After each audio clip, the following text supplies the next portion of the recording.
মামনি যাবে নাকি? না হলে বাড়ি অবধি ছেড়ে দিয়ে আসবো নাকি? দেশটা পুরো রসাতলে চলে গেল। ওহ, করতিস না।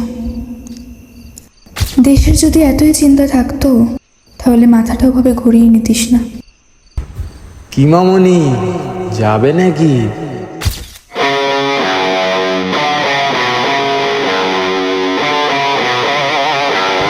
শালা শুয়োরের বাচ্চা, মেয়েদের সম্মান দিয়ে কথা বলতে পারিস না?